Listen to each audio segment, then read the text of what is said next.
Welcome to Peaks and Portfolios, presented by Peg Companies, your go-to podcast for all things commercial real estate investment. I'm Rachel O, and together we're diving into current events, trends, issues, and opportunities impacting the CRE investment space.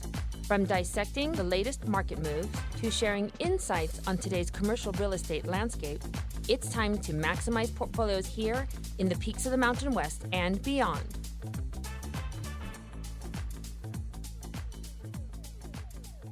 Okay, welcome everybody again from the peaks of the Mountain West, high up here on the Wasatch Front.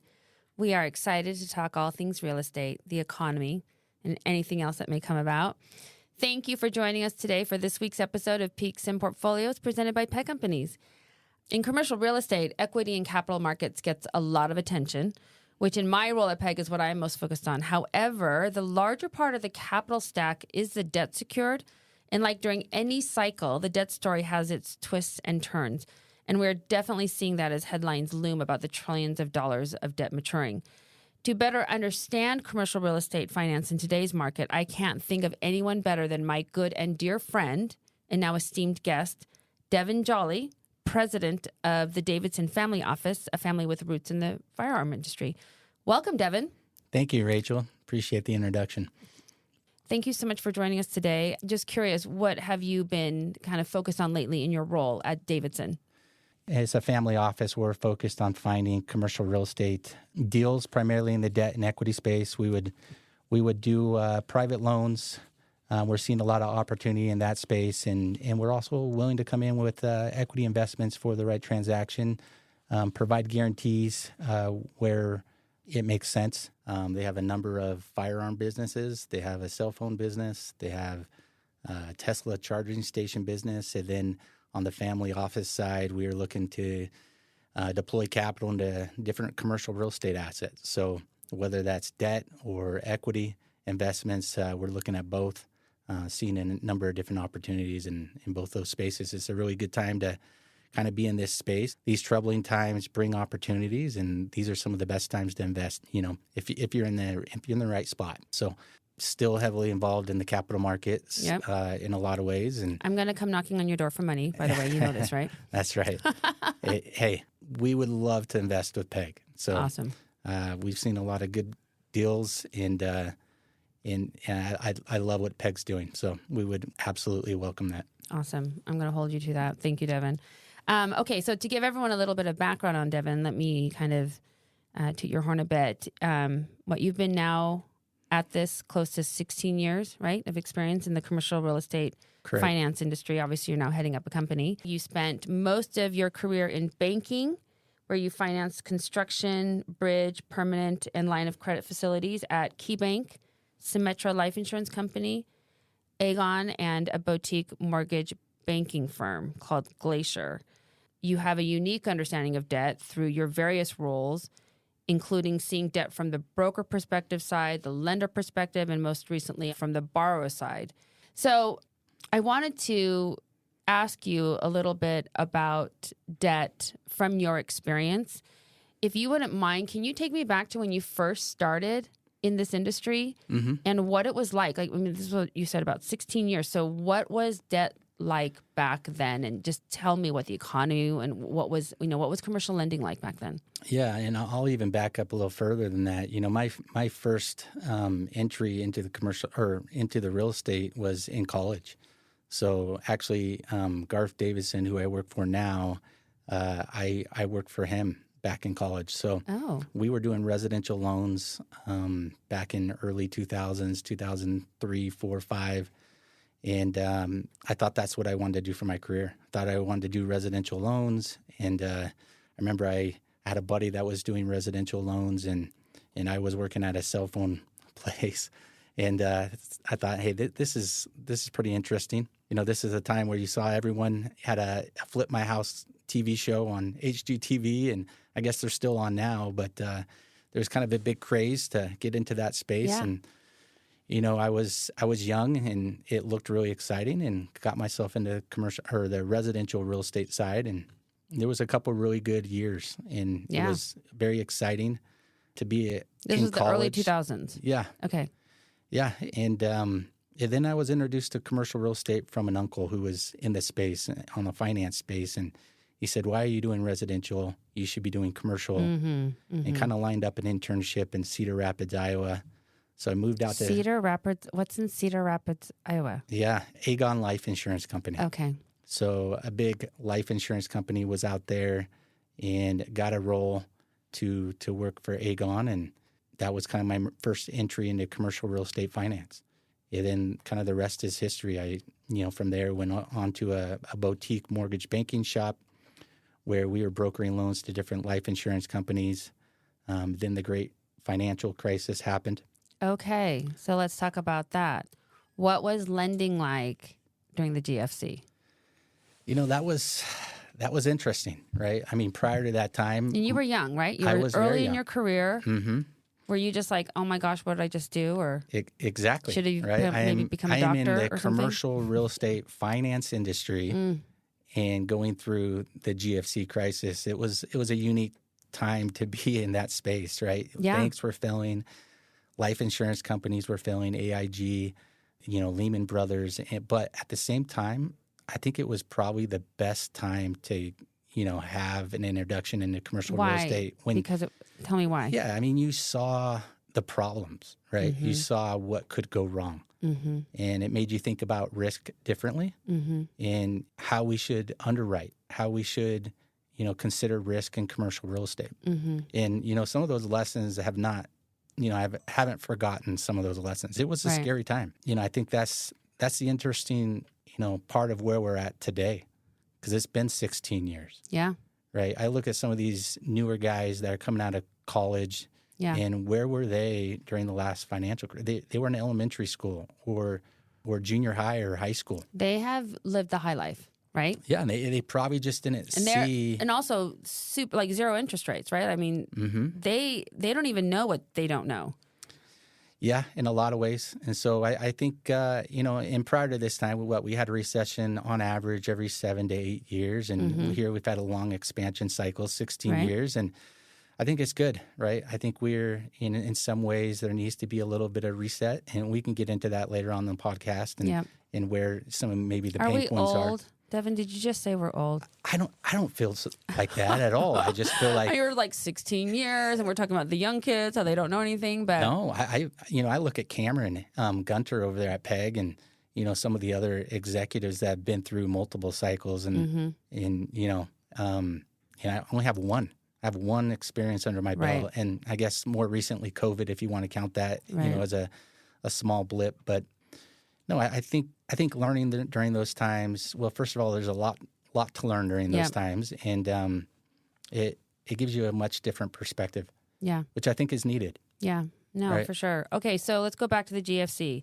You're young in your career. Now the world has literally collapsed. It's the greatest financial crisis the world has really seen since probably even surpasses the Great Depression.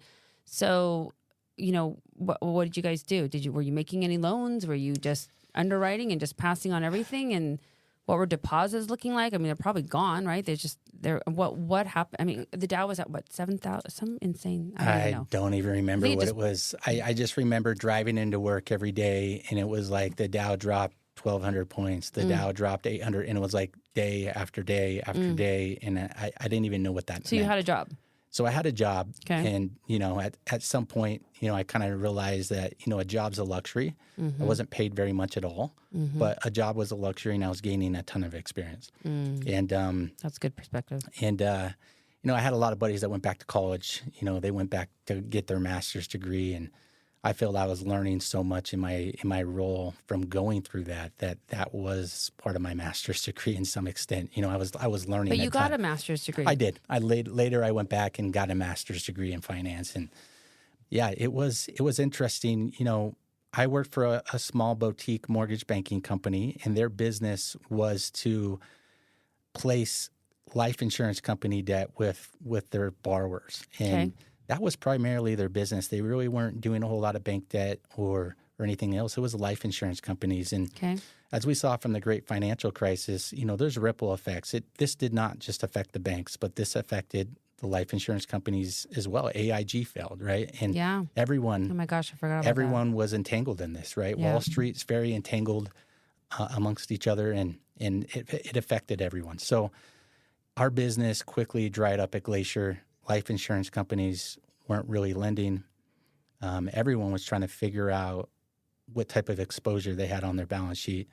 So my job was to put together a list of any bank, anyone with a pulse that was lending, and that. Who was lending? it was random banks. So they had healthy deposits in place. They had, what? For whatever reason, they weren't. There was some banks that weren't hurt nearly as bad as others, right? Was it regional by any chance, or was it? It was more community banks, to be honest. It was kind of hit or miss. Okay. And so I would make hundreds and hundreds of calls and figure out who was on first and who was lending, who was not, what were they lending on, what asset types. And I put together a big list for the company, and that's what we used to place loans for our clients. And, it kind of shifted from life company debt placement to banks, or really anyone that was lending at that point. So there was a lull period, and for some time. Yeah. And then, it picked back up. When did it pick back up, roughly? I don't remember exactly. I think it was probably a good year and a half, maybe, or more. So like about 2010-ish? 2000, okay. Yeah, I think these banks needed to understand what type of exposure they really had, what this meant. Anytime you go through a crisis, cap rates are maybe slow to react. Yep. Right? Or slow to rise. Right. And you start seeing distressed sales, and then, there's transactions, and slowly you see kind of that rise in cap rates and kind of the reset. And so it just takes time. Yeah. Yeah. We know, like, in hindsight, that would have been the time to buy everything, right? Just right. Everything from the public markets, to just private everything. So how did the banks then see it? Which banks came out strong as a result? During the great financial crisis, I think it was more community banks that kind of came back, and they were probably first to come back. Yep. For sure. Which we're kind of seeing, well, we can get to that in a little bit as we fast forward, but okay. So you've got the GFC a little bit behind you. When did you go back to get your graduate degree? Yeah, I spent a couple more years out in Seattle. I worked for Symetra Life Insurance Company. They were a Berkshire Hathaway company, and they were Warren Buffett. Great. Warren Buffett. Love him. Mm-hmm. Yep. A lot of money behind him. And the Oracle of Omaha. Sorry, I don't know why I thought Omaha, Iowa. Totally. Okay, different WA, but okay. Okay, so you were in Seattle, which is my hometown, by the way. Yep, love it. Seattle's great. Yep. Went to Symetra. They were a newer life insurance company. They were not hurt by the great financial crisis. Didn't have a whole lot of loan exposure. Okay. So, my thought was, hey, let's go work for the most active lender in the market. Yeah. And that's why I went to Symetra and literally saw hundreds and hundreds of deals. Okay. And that was just rapid growth and development on my side to see volume when everyone else was kind of which makes sense, because I've seen you grind like no tomorrow and with all the deals you have. So it makes so much more sense why you are the way you are. Okay, so you're at an active group that's just doing deal flow, and then lead me up to sort of the next. Again, in our lifetime, we see different market cycles. What was the period like post the GFC, and then what was your next big, Yeah. I didn't have a whole lot of commercial real estate experience prior to the GFC. It was very short-lived, but I have a lot of colleagues, former bankers, that would kind of tell me the good old days, the stories of prior to the Great Recession, and kind of what banking was like. Yeah. And, it's very different. What was it like? Was it just cushy and easy? What was it like? There were big bonuses, big payouts, and, real estate always went up. Yep. And there wasn't a whole lot of risk assessment in some ways, I think. And I think that's the biggest change. What happened was, there was committees formed, Basel Committee, and they are now hyper-focused on looking at the financial, solvency of the banking sector, right? We saw what can happen, global meltdown, when some of these banks fell. And, also, remember the great financial crisis, you had some major banks merge with each other. And these banks formed super banks. Sure. And so today we have 4 ginormous banks. Is that a word? I think so. But anyhow, let's say let's pretend it's a word. So you have 4 huge banks in the country, multi-trillion-dollar banks. And then you have kind of a middle tier of, call it 20 banks. And then the rest of the banks, and by the way, there's 4,800 banks in the country, give or take. The rest, are much, much smaller. To give you a little bit more perspective, the largest bank, J.P. Morgan Chase, by the time you get to the 50th largest bank in the country, that bank is less than 1% of the size of J.P. Morgan Chase. So you have these super banks, and these committees were formed to make sure that the banking sector was never going to see bank failures again or limit them. And there was a lot of oversight committees. And now, instead of lenders just doing a loan and putting that loan to bed until maturity, now they have to risk rate and re-underwrite their deal on a quarterly basis and be much more diligent on monitoring, the progress or monitoring, the business plan of these loans and if they're performing or not. And so, banking became very regulated. It sounds like it created a bunch of new jobs, honestly, new job titles and a lot more risk management, right? Whereas before it was just kind of like exactly right. Sail into the sunset. Interesting. Yeah. Okay. It's the part of banking that I think everyone hated, right? And it was fun. It's fun making loans and doing deals. It's not so fun monitoring and doing all the administrative reporting that's now involved with banking. Yeah. So I know that there were more regulations that were put in place post GFC, and it sounds like, based on what you just shared, the banks adjusted, and there's far more oversight committees and different risk management roles and et cetera. So let's fast forward a little bit. So pandemic, that hits in 2020. And by the way, I should mention, Devin used to work with us here at PEG. For a number of years, he was our director of capital markets over debt.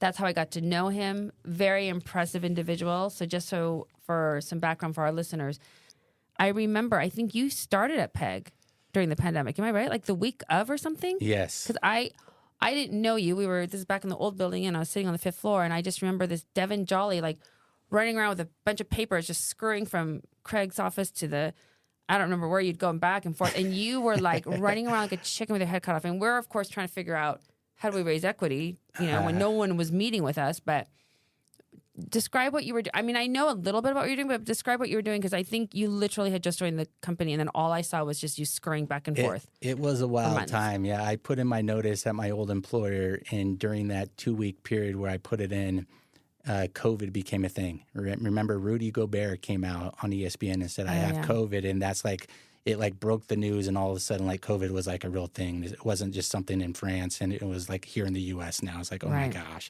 That was March, right? Yeah, the Ebola virus is here. We're all going to die. And so, you're right. I came into new hire orientation day, first day at PEG, and the Dow had dropped, and I'm thinking, oh boy, here we go again. This is the second time. I started a new career, and the great financial crisis happened. Now I start a new role, new career, and because you oversaw all of debt for PEG, so yes. And we're at $2 billion AUM right now, so you've helped us secure a lot of that debt. So so brand new role, and once more another financial crisis. Yeah, watch out. When I changed jobs, oh wait, I just did.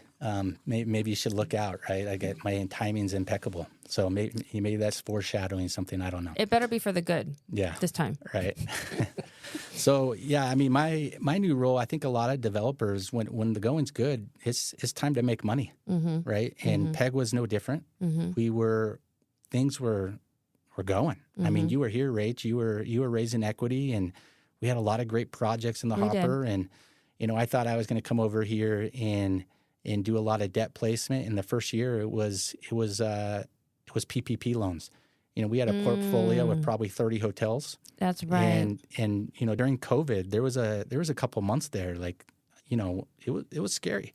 Yeah. No one was staying in hotels. Our occupancy dropped to almost zero. I don't know. In some places, right? In some places, not right? all. There were some that like Yeah. resort markets, right? Yeah, and there was that like 1 or 2 month period where like no one knew Nothing. Right. Yeah, it was kind of crazy. Then it kind of ramped up from there very quickly. But yeah, it was trying to figure out what we had on our books.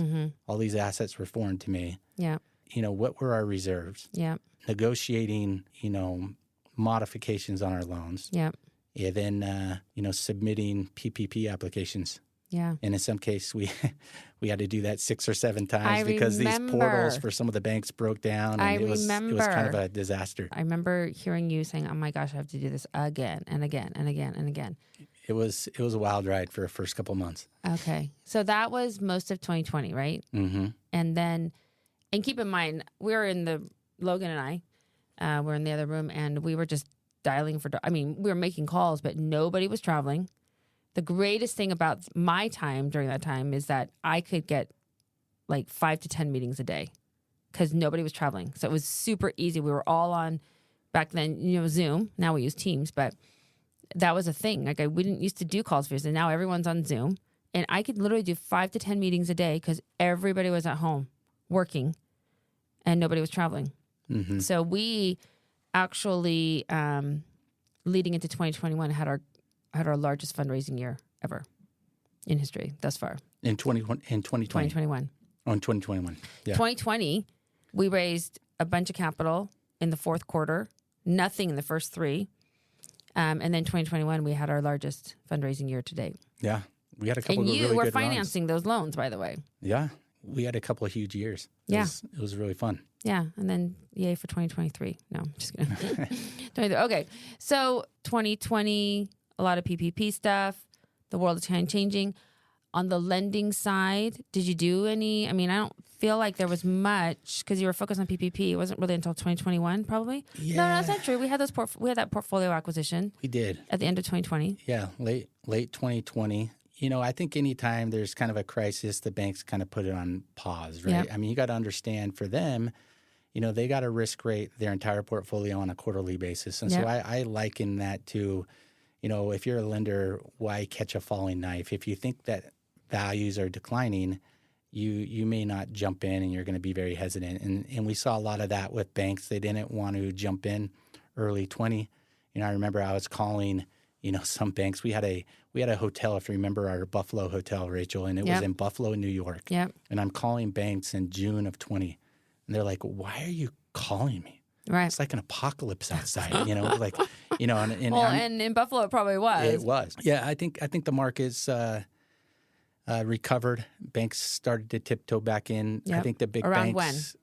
When? Probably fourth quarter of 20. Yep. And we got a couple deals done in fourth quarter of 20. Then 21 kind of loosened up again. And 22 was a great year for PEG.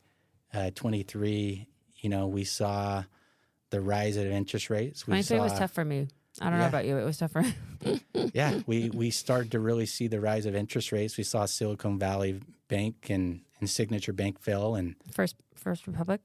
Well, in First Republic, I guess they got acquired, right? So they didn't fail, quote unquote. So yeah, I think that's the second and third largest bank failures in U.S. history, right? That was a big deal. And, I think... But we had learned our lessons, right? Hadn't we learned our lessons from the GFC? The carnage was not as bad as it could have been because of the... Right. It was a different risk, though, right? Like the Great Recession, it was don't do bad loans because lesson learned, if you do, you're going to fail. Yeah. This was different. Yeah.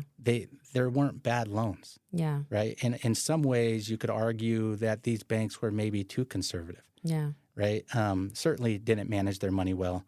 And they didn't hedge against the inflation risk out there. But I don't think a lot of people thought that rates would rise as fast as they did. And actually, I have a chart here that talks about, this is the fastest rise in rates we've ever seen. Yeah. Or at least in some time period, right? Yeah. So, well, now is, the narrative is you can fail as a bank if you do bad loans, or if you're too conservative, you can fail too. And if you put it in low yielding bonds and investments that aren't hedged against inflation, you can fail too. So it's different this time. To your point, the banks have been, stringent in their underwriting. They've been conservative. It's not the same as it was last time. So let's talk about that. What are banks looking for now?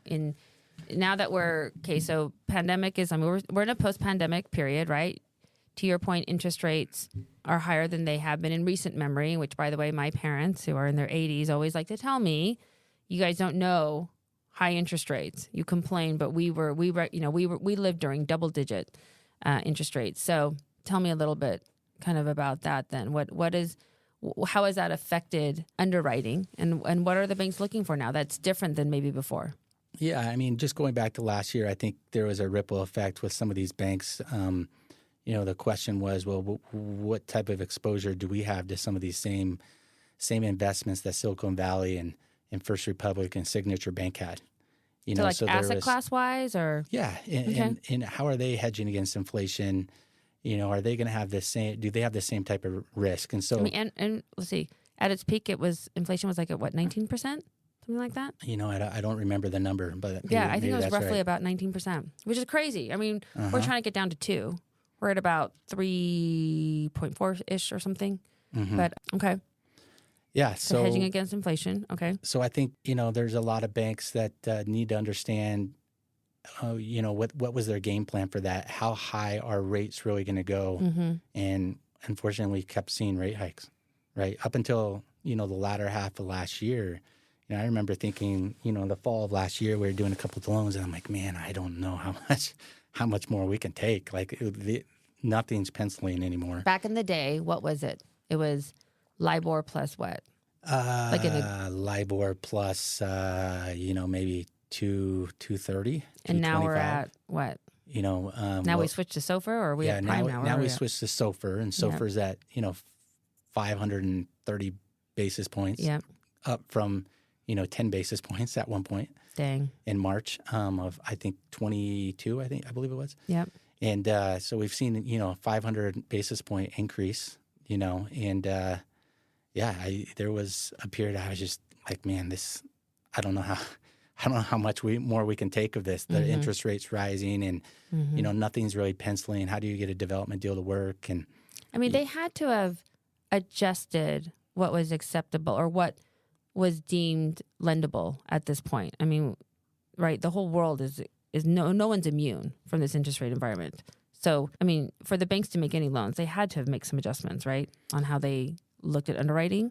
Yeah, I think they did. I think historically the way banks have looked at underwriting is, maybe your note rate, right? You got a SOFR plus 230 note rate. That's your what you're actually making your payment on. And a lot of banks looked at, when they make a loan, they have what's called an underwriting rate. And the underwriting rate looks something like this. They'll say, hey, well, what is the perm rate today? If this loan was stabilized today, what would be the rate? Yeah. And then they look and say, all right, well, this loan that we have is not going to be stabilized for 2 years. Right. And so therefore, I'm going to take today's permanent loan rate and apply a premium or, some cushion on that to account for interest rate rise. And that's how they underwrote. And historically, balance sheet construction bridge debt was cheaper or less expensive than permanent loan debt. You maybe got a construction loan for under 3%, and your perm debt might have been 3.5% to 4%. Now what are we at? And now it's the exact inverse, right? Your short-term construction bridge debt with banks is more expensive than permanent loan debt. So it's really kind of thrown a loop in how banks underwrite. Yeah. Do they underwrite with perm rates plus a cushion? Do they underwrite with the current note rate? Yeah. And it's not as clear today. It's kind of all across the board. I think, still lenders are sizing to the takeout, but, I see a lot of lenders just sizing to the actual note rate today. And, in today's, when SOFR's 500 and you're 300 over, you're 8.5%, 9% sometimes, right? It can get very, very expensive and tough to make deals pencil. Yeah. So what deals then are getting, what's getting approved? What are banks lending on? Is it asset class based? Is it location? Is it relationship? I mean, because if you look, so just for additional, we keep hearing about trillions of dollars of debt maturing. I think the most of it is in multifamily, and I'd love to hear your thoughts on that. But obviously, another big component is office. You've got, I think, a spike in hospitality for this next year, but then it kind of trickles down. I mean, but in the last recent report I've seen is like 2.2 trillion coming due between now and 2027.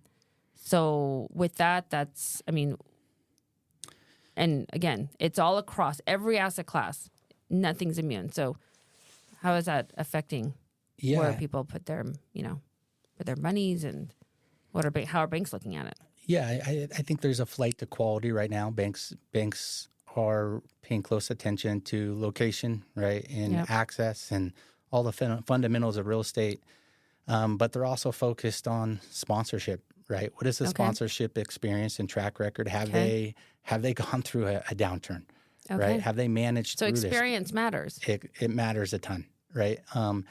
And then, I think the third is, the guarantee. And, I look at lending, there's kind of a three-legged stool. It's property. Okay. It's your, property, all the, access, visibility, all the fundamental real estate components. And then there's borrower, the sponsorship. And then there's guarantor, which is kind of the secondary exit strategy for a lender. If something goes wrong, who can they look to for financial strength? And so there's kind of a three-legged stool. Yep. And, before I think, you might have got away with having two of those three stools. Today, you really need, or legs on the stool, excuse me, and today I think you really need three, right? And so weaker sponsors with less experience, sponsors with less liquidity, my advice to them would be team up with someone that does have the experience or does have the liquidity. And that's where I'm coming in right now. That's where I'm seeing opportunities at Davidson Companies is helping sponsors maybe look a little bit better on paper to their lender, helping with the liquidity, helping provide a guarantee or so you'll guarantee some of our loans moving forward? Potentially, yeah, if the price is right. Rach. Again, you've said it on air, and I'm going to hold you to it. I don't think PEG needs us. They got deep pocket money behind them, and it took us time. I mean, so there was definitely a time when we partnered with groups, but no. Okay, so underwriting, it sounds like the fundamentals are still there, right? Yeah. And flight to quality is obviously important. Yeah, you're not seeing lenders, trend rents, right? We've seen a huge spike in rent growth. You look at ADRs today on hospitality. Look at rents on multifamily today. Yeah, they're leveled right now. I mean, they're not going down, but they've leveled off a bit. Yeah, I think there's some hesitancy to lenders to underwrite further growth rates. Mm-hmm. They don't want to underwrite on the come. They really want to underwrite kind of what's out there today. It's hard to predict what tomorrow is going to bring, and being too aggressive with growth rates is something they're very sensitive right now. I know that on the equity side, everyone's looking at untrended yield rates, so it's they're no longer accepting. And we used to do a 2 to 3% modest growth, right? Now it's and numbers have eased up a bit. I think what investors are looking for has eased up a bit. Last year was tough. This year, I definitely see an easing up. Are you seeing the same trend on the commercial lending side? Yeah, a little bit. It's still challenging out there. Banks are still very cautious. If I could describe the market today, A being, banks are in growth mode, and full bore. B mean maybe cautiously optimistic, C being cautious, and D being out of the market. Okay. I would say we're somewhere between cautiously optimistic and cautious. Okay. Right? Cautious in that we've seen rents go up quite a bit, and we've seen a lot of oversupply in certain markets. Sure. We know there's some trouble, particularly maybe in the office sector. In some huge. There's got to be a huge, And maybe some other asset types. I think it's somewhat isolated to certain geographies and certain asset types. And I feel like urban downtown areas are different now, right? Like we certainly see that in our portfolio. So I imagine that's across the country. But yeah, okay. Yeah. So for those reasons, and the fact that there's new regulations coming out with the banks to potentially have more liquidity on their balance sheet, to maybe offset some potential losses, and some of those regulations are coming out right now, by the Basel Committee. So, more yeah. I know of Art Basel, but Basel. This is not the art, obviously. This is what is Basel?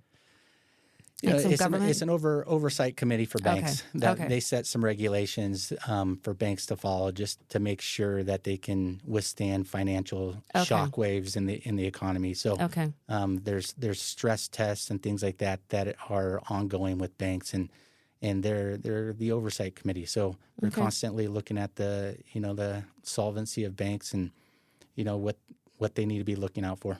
Okay, so. Underwriting, the fundamentals remain the same. Obviously, there's a flight to quality. What's the pecking order for lenders? Like, are there certain asset classes that they prefer, and you have less, consternation over getting, debt for? Or tell me a little bit that from your perspective. Yeah, I think it'll be kind of a no shocker. I had this conversation literally yesterday with the bank. I think top is permanent debt. Obviously, banks historically have not done a lot of permanent debt on their balance sheet. Okay. That has gone to life insurance companies or CMBS or agencies. They're starting to put more permanent debt on their balance sheet. They know they need to make loans. Mm-hmm. And so where's the safest place to make a loan? Probably a stabilized asset. So you're seeing more banks willing to do permanent debt on their balance sheet, followed by bridge debt. And then, construction's challenging, right? I think some markets there's a lot more appetite than others, but it's, again, geography matters. Yeah. Location. Yeah.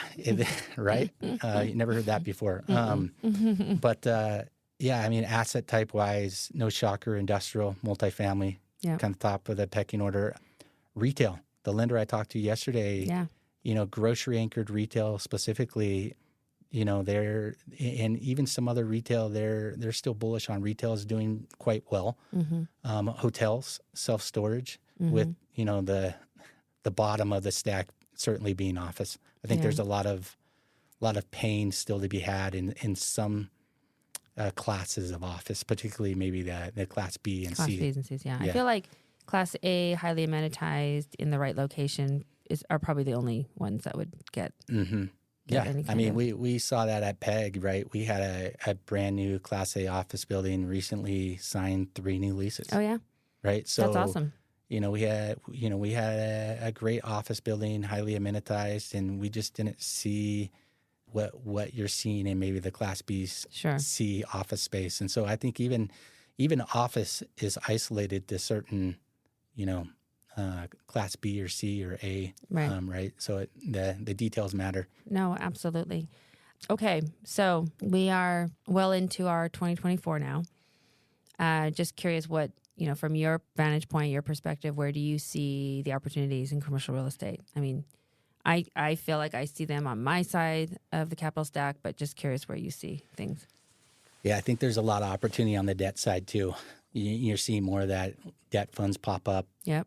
Seems like every day there's another 20 debt funds that are coming out of nowhere. A lot of capital ready to deploying the debt space. So I think that's a very intriguing spot for some people, something that we're looking at on our side too, at Davidson. But, I think that, the news and the media about commercial real estate, it kind of paints everything with a broad stroke, but I don't think everything's in trouble. And just to give you a quick example, from, call it 2021, we saw permanent interest rates on multifamily at 3%. Right.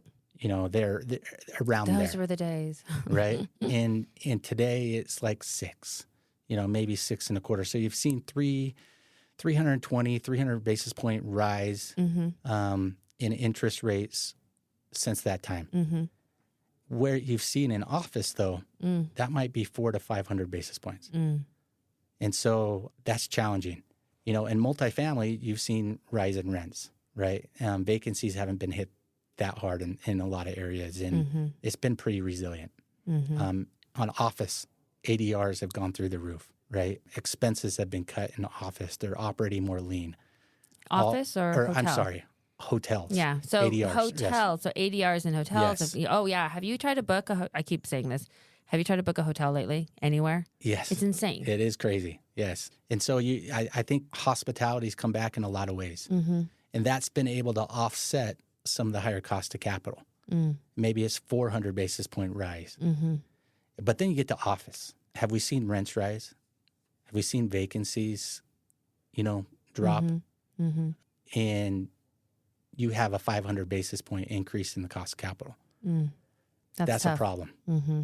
Right. Yeah. And so I think it's going to be very hybrid isolated. Working model is here to stay, obviously. Yes.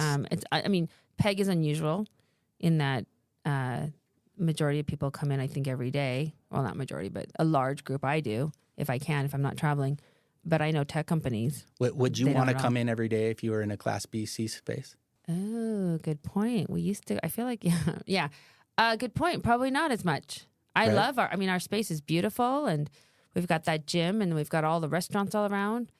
That's a very good, I didn't even think about it that way. It's amenitized, right? Yeah. I mean, all we got the right restaurants location. within walking. We got, what is it, like 25 No, restaurants? like 75 or something. 75? Don't you know our circular? It's like 75. It's an amazing, I didn't even know there's that many restaurants here in Provo, but we're all walking distance, right? Like I think we have more walking restaurants to our office building than any other office building in Utah County, right? And those things matter a lot when it comes to leasing. That makes a lot of sense. Right. So, I mean, it's been nice. When we moved into this building, you could feel the energy Oh, yeah. at PEG, right? Like it brought some new energy to our company moving to a Class A space. And if you have nice space, I think people want to be here. Yeah. And I do think we're all more productive if we're in the office. I think that experiment didn't work for a lot of folks. And That's a very good point. so, even the Class A. Here's an interesting statistic. I read something the other day. It said 60% of the office vacancy is concentrated in 10% of the buildings. 60% of Office vacancy is concentrated in 10% of the buildings. Dang. So What are those 10%? I think it's certain locations, geography, and again, Class B, C, unamenitized buildings. Yeah. They're taking a hit. They're taking a beating. Yeah. And, going back to kind of the point of this whole podcast on kind of where we are seeing, I think borrowers got the pass during COVID. Everyone kind of got a blanket modification. And at this point, if deals aren't working, at this point, you can't really blame COVID. No. And so lenders are kind of stepping back, and now they're starting to have some tough conversations with borrowers. And so I think we're on the cusp of seeing some trouble in certain asset types. Yeah. And it's going to be very interesting to see. The office is well documented, right? It's all over the news that there's going to be some pain in that sector. And I think it's going to take some time to bleed some of this to bleed out, right? Yeah. It always does. It's not going to be quick. And, I think we're going to see interest rates lower, but I really doubt the Fed is just going to lower interest rates quickly. They just caused the second and third largest bank failures in the country last year by the rise of interest. I shouldn't say they caused it, but that was a result. That was a result. And I think they are going to be very hesitant to willy-nilly lower rates. Yeah. And, some of the excess needs to bleed out of the system, and maybe a small minor correction or whatever this correction brings is maybe a good thing. Yeah. In some ways, an opportunity for those that are ready to capitalize on the opportunity, which is exciting for you and I, and being in the companies that we're at that have staying power, have liquidity, have financial backing. Yeah. There's a lot of opportunity. Yeah. And a conservative approach. I think that's the big thing, right? Like just not trying to swing for the fences always, but keeping stability, as you mentioned. Okay. Well, Devin, I super appreciate it. It's so good chatting with you again. I miss having you around the office, but I am excited. I'm hoping you get me a firearm for a good deal, maybe. A 22. That's all I can handle. But okay. Thank you so much, Devin, for joining us this week. Thank you for having me. It's been great. Good to see you again, Rachel. It's good to be back here in the PEG headquarters, and to see everybody again. I know. We miss you. We miss you around here. So you need to come back more often. So maybe we can do an episode in the future about firearms or something. As it relates to real estate. I don't know enough about that. I'm a real estate guy through and through, and okay. And that's where I'm spending my time today. I mean, it's certainly the moneymaker for Davidson, but the family office side is where I'm spending my time. Okay, excellent. Well, then we'll talk about the next big deal we do together. How's that? Let's do it. Okay, awesome. Okay, thank you to all who have joined us today from the Peaks of the Mountain West. I am Rachel O., your host for Peaks and Portfolios, presented by Penn Companies, as we dig into all things real estate. Until next time, see everybody.